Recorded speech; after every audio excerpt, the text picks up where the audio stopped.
needlesscomplexityradio@gmail.com. Say what is on your mind. Enjoy the show.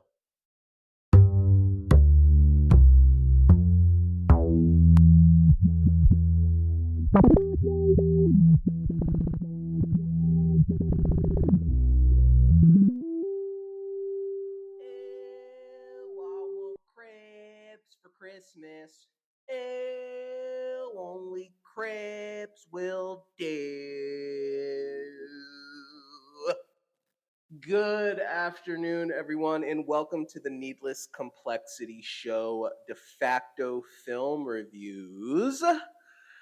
I am your host, your dear old dad, your Uncle Julian, dropping in on you with another episode. Hey, everyone, we are on episode number 2, and that's a milestone because I didn't know if I was going to do another one, to be to be quite honest with you guys.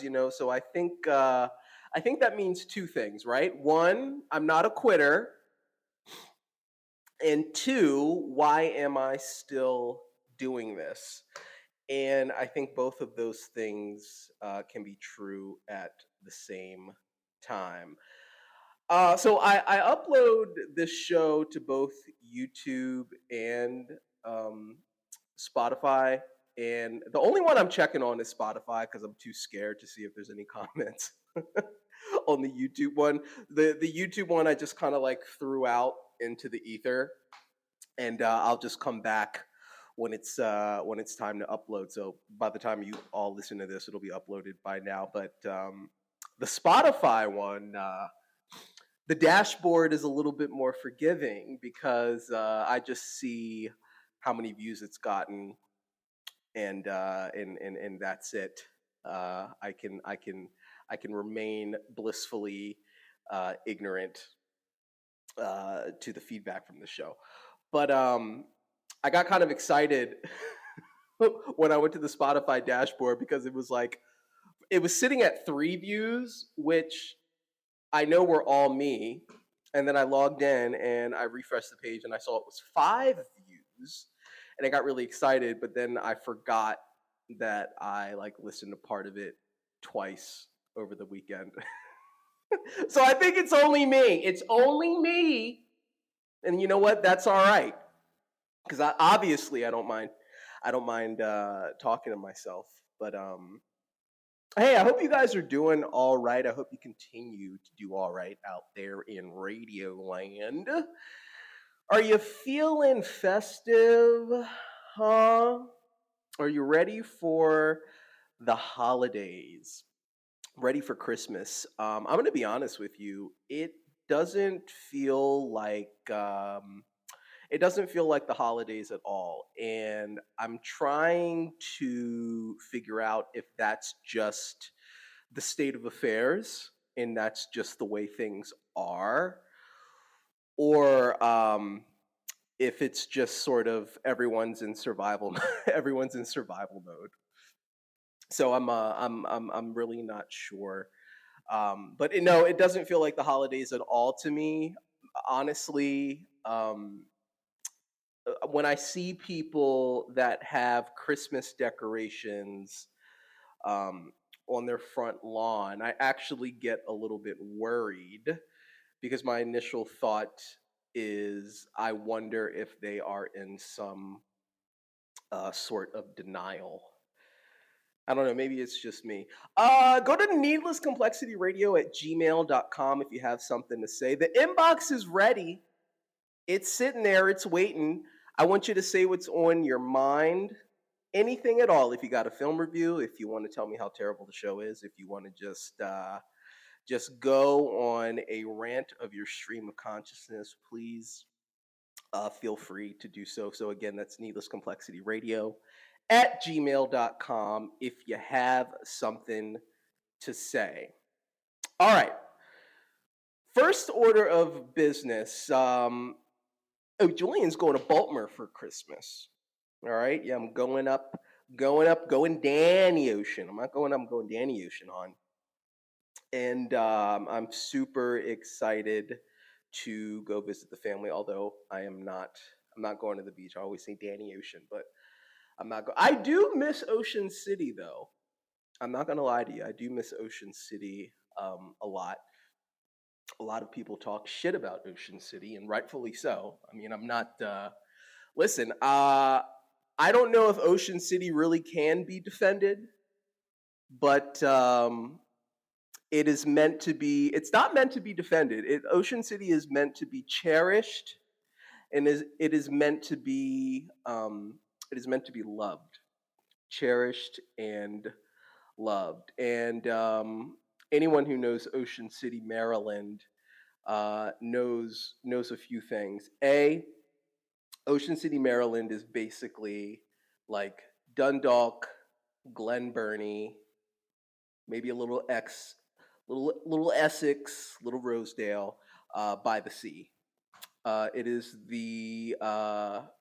the southern kind of Baltimore area Riviera, and it's a beautiful place. The water is gray. You might find yourself surfing next to a halfway decomposed bucket of what once was Thrasher's fries. All right, but Ocean City is a wonderful time. I remember actually coming up in. So for those who don't know, I grew up in Maryland. Julian's from Baltimore, and I don't live there anymore. I live in Florida now. But I always remembered coming up in school, and you could always kind of tell the kids that came from families that had money versus the kids that came from families that didn't have as much, weren't as affluent, so to speak. And you could always tell by what people were saying they were going to do for the holidays, I'm sorry, what am I saying for the holidays? Julian's in holiday mode, hon. But what they were doing, where they were going to the beach, right? So if you live in Maryland, you're going to some kind of beach, and there were the people that went to Ocean City.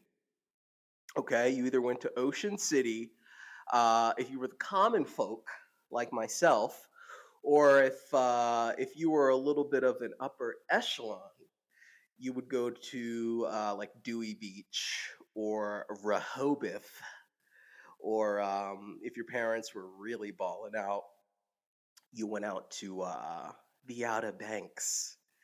And I remember, like, you'd be like driving around, and you'd see all those people with the bumper stickers, the OBX. And it was sort of like this badge of honor where your parents had enough money to like rent the whole entire family a beach house down there.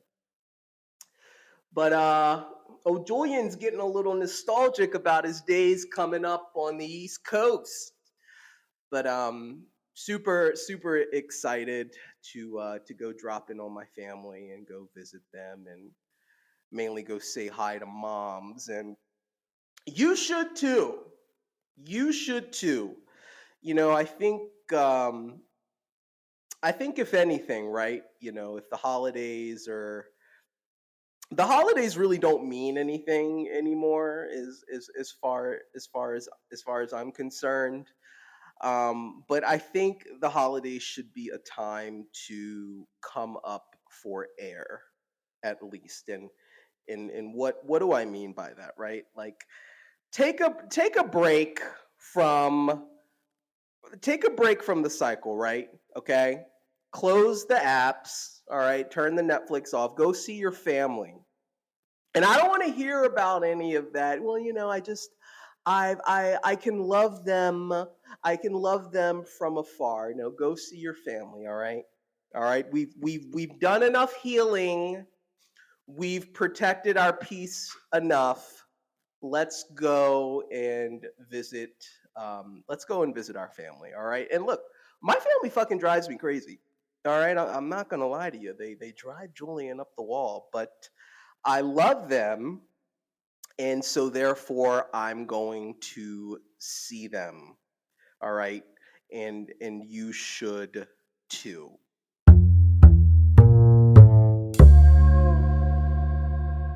For anyone that's like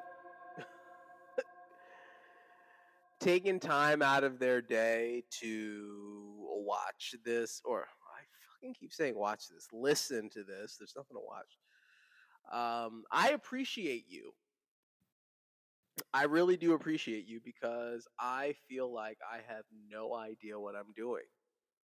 If I'm being completely honest, the idea was to just start recording and, hope that maybe some of the things that I would say once in a while maybe would strike a chord or be relatable to someone out there. But it's just me right now, and that is totally okay. I'm driving right now. If I don't know. I mean, I got this shitty little microphone, so I'm not sure how well my outside intrusive noise translates onto this, but I'm just driving. And sometimes you just got to take a drive to clear your head.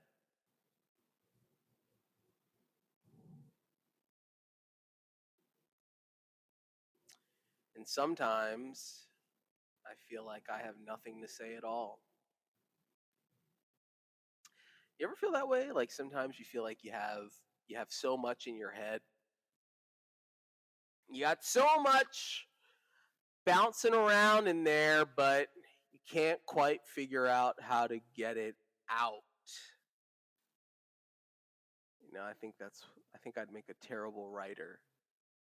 Sometimes I feel like, what is going on at this Circle K? Every single time I pass this fucking Circle K, there is always a show. Circle K at Dale, Mabry, and Lois. For any of all the people that aren't out there listening whatsoever. Also, what was it, the Pussycat Club? This is a strip club right next door that burned down. Anytime a business burns down, I just automatically.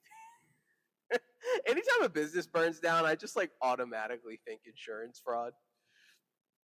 I remember back when I was coming up. This is many years ago. I had this my best friend, who his parents, they still have the driving school actually.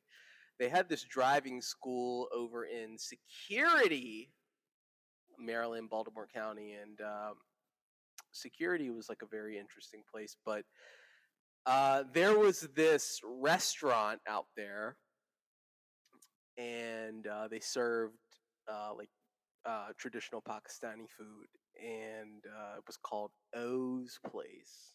And I was never really sure what O stood for, but the food was decent, whatever. And I always I remember like 2 or 3 times that I can account for the restaurant burned down.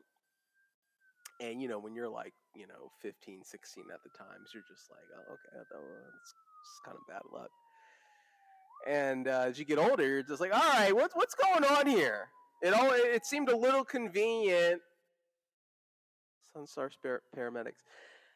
It seemed a little convenient that the restaurant burned down like 3 times over the course of like 2 years. Like what is going on here? Like what's happening here? Do you need a new hood?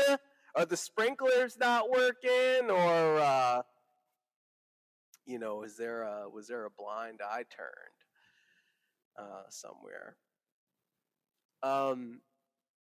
Listen, guys, I'm at a really interesting place in my life right now, where and by interesting I mean like I don't know where it's going. I don't know what's next, and I'm not really sure what to do. I think on one hand, I love it down here in Florida in the sense that I have established a lot of memories here. But I also feel this, what the heck is going on? I swear, okay, anyone that ends up listening to this, if it's anyone at all, that has spent time in Florida or has lived in Florida, maybe you can relate to this.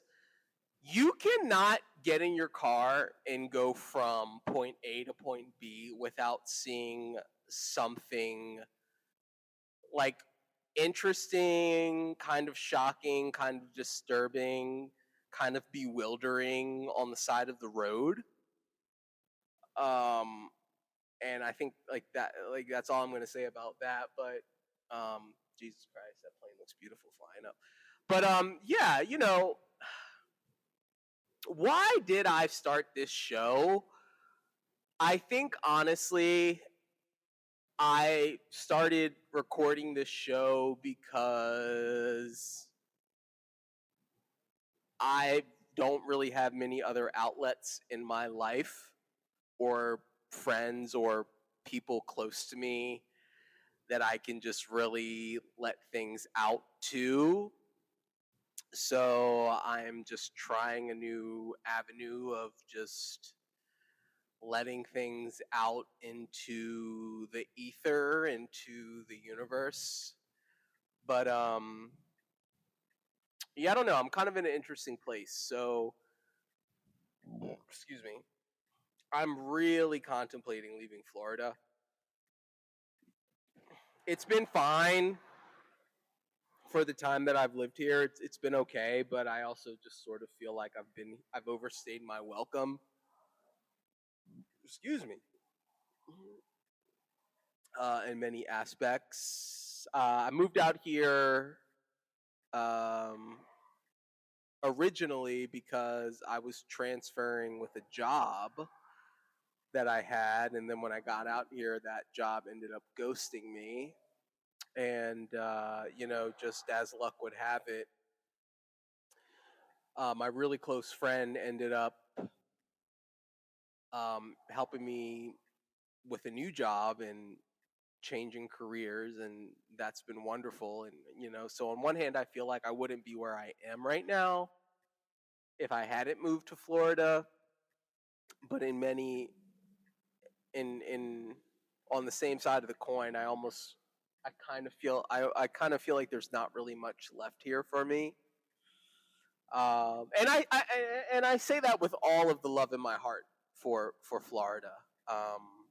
It's Florida really is a majestic and enchanted and bewildering and interesting place. And there's just no other place in the honestly, there's just really no other place in the world like it. But I just kind of feel like I don't feel very fulfilled here anymore.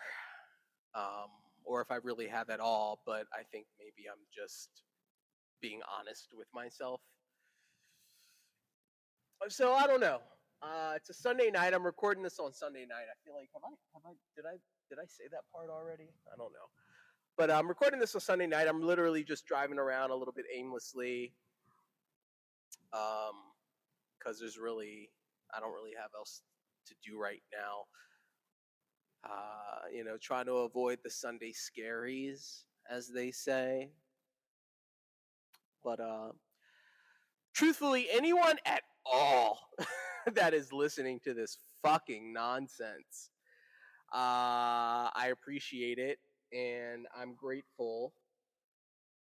Yeah, I'm grateful because I've been like rambling for like the last 10 minutes.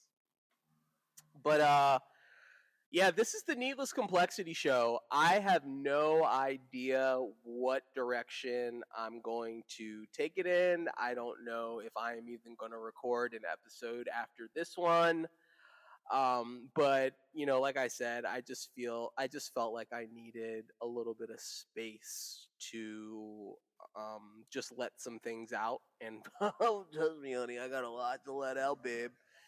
I got a lot of stuff to let out, and I think we got plenty of time for that. So if you stayed around this long, I appreciate you really, truly, wholeheartedly. And we'll just have to see what ends up happening with the show. But I appreciate you tuning in.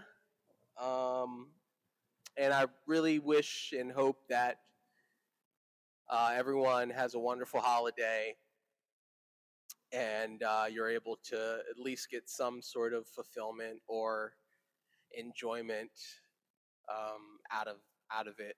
So appreciate you guys tuning in. This is Needless Complexity Radio. Please always remember to go to needlesscomplexityradio@gmail.com if you have something to say.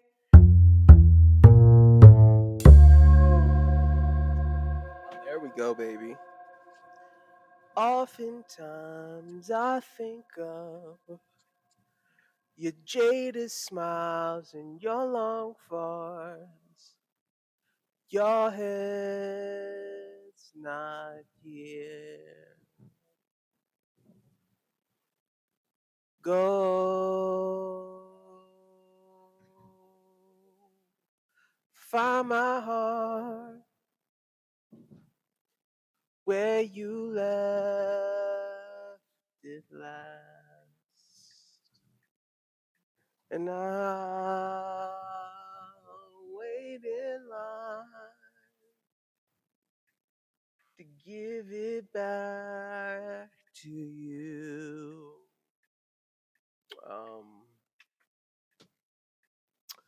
That's a throwback. That's a fucking throwback, man.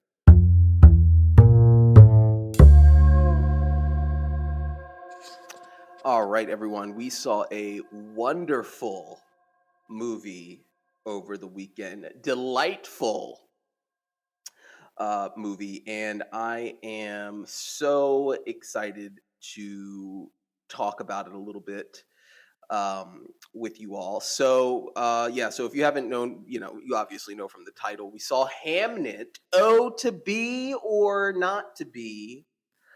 That is the question. And I don't know the rest of that. Also, I know nothing about Shakespeare. I was like an extra of an extra of an extra in Romeo and Juliet back in high school. And by that, I mean, I was on stage for like 2 seconds. So does that count? Does that count? I basically should have majored in theater. That's what I'm trying to say. But saw Hamnet over the weekend. It was it was a powerful film. It was absolutely incredible. And I mean, Jesse Buckley. She's just something else. She is just really just on another level. So let's just kind of do our quick overview really quickly of the film. So basically, Hamnet is the story of Hamlet, which is obviously one of William Shakespeare's greatest pieces. So the movie is basically Shakespeare. He and his wife, I believe Agnes, her name. They are essentially grappling with just the grief and the absolute pain of losing their son and having surviving that, and how that was essentially the catalyst for him writing the play Hamlet. And let's get into this a little bit. So we've got Hamnet, directed by Chloe Zhao. And I knew her name sounded kind of familiar. And when I went back and looked, Chloe Zhao actually directed The Rider. And I think that one came back out. It was like 2017, 2018, I believe. But I don't know. I don't know if that won any Oscars, but I feel like it was like nominated for like 10. And she wrote and directed that. But oh my goodness, just what a beautiful film Hamnet was. You know, it's like it's one of those movies where and that's why okay, let me back up a little bit. One of one thing that I get a little bit weary about is movies with that are like carried by the star and this movie is not I feel like I'm doing a really bad job at trying to say what I'm trying to say. This movie, every single person that was on screen was like was like the absolute best at their job. Starting with Jesse Buckley. Yeah, I- I'm just calling it now.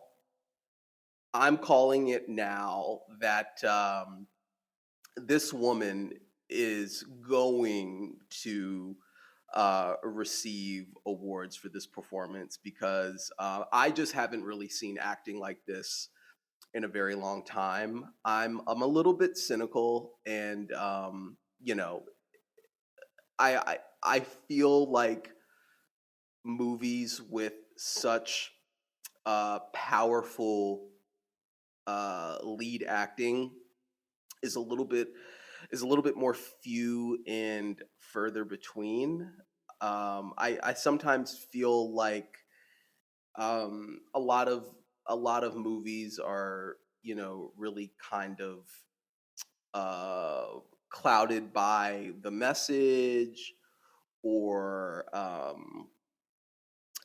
just like very like cinematography and I don't know. I just kind of feel like it's been a while since I've seen a movie with just such powerful acting across the board. And also Paul Mescal. Oh my gosh, like he was just absolutely wonderful as well. And I almost feel like there were there were like no supporting actors in this movie just because everyone was just an absolute powerhouse. Like even the children, right? Even the young man that played little Hamnet, he was just like absolutely wonderful. And I don't know the first thing about acting or the art of it, but I think I'm especially impressed when I can when such young children are able to evoke such powerful emotions because I'm just like you've only been alive for like 11 years. Like you're 10 years old. Like how do you know how to do that? But yeah, there's just something in them. So another thing that I'll say is this movie felt highly technical, but at the same time, it did not feel bloated. Like I felt like every single shot in the movie was necessary. Every single line delivered was necessary. Every aspect of the directing was necessary.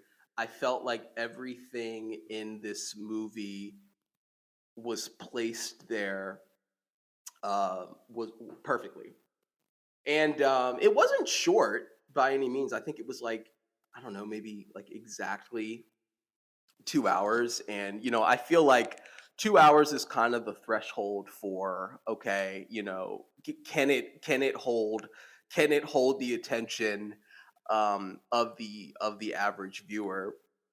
And then also, I'm going to be honest, it's a very, you know, I think the story, you know, it's a, I don't know, I think it's a very, I think it's a very bold and brave story to tell as well, because I just feel like everybody is not really into, really sort of like the Shakespearean lore.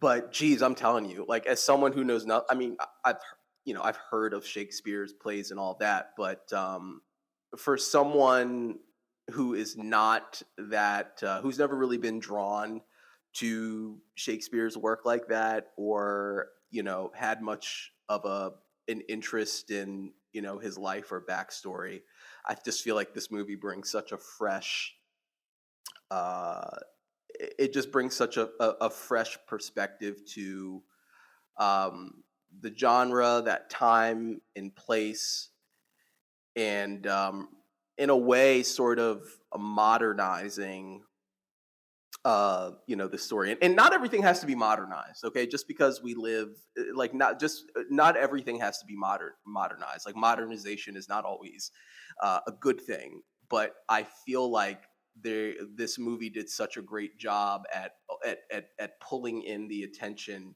of the viewer, that I felt like I didn't really feel like I was watching something, like a period piece, or anything like that. So I mean, just hats off to everyone that was involved in making this film. I, you know, I cannot stress enough how floored I was and am by Jesse Buckley's performance, and even Paul Mescal. I just thought that I believed everything that I saw. The on-screen chemistry was great, and there were definitely some scenes in there where hey, I'm not gonna lie to you, it had me reaching for the Kleenex a little bit, but it was just like raw talent across the board, and just overall a really great movie. So I hope you all get a chance to go and see it.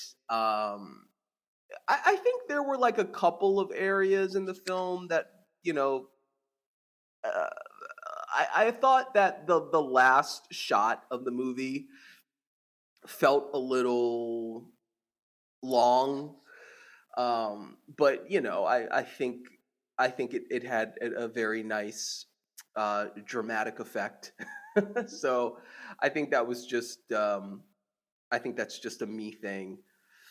But geez, I just can't get over how touching this movie was. So I hope you all get a chance to go and see it. Out of 5, I give it a strong, like, 4.2, 4.3 out of 5. And I hope that this continues to catapult the careers of everyone in the movie. Um, Chloe Zhao, I mean, just out of this world directing and screenwriting. And yeah, go see it. Go check it out. I can't recommend this one enough. So um, yeah.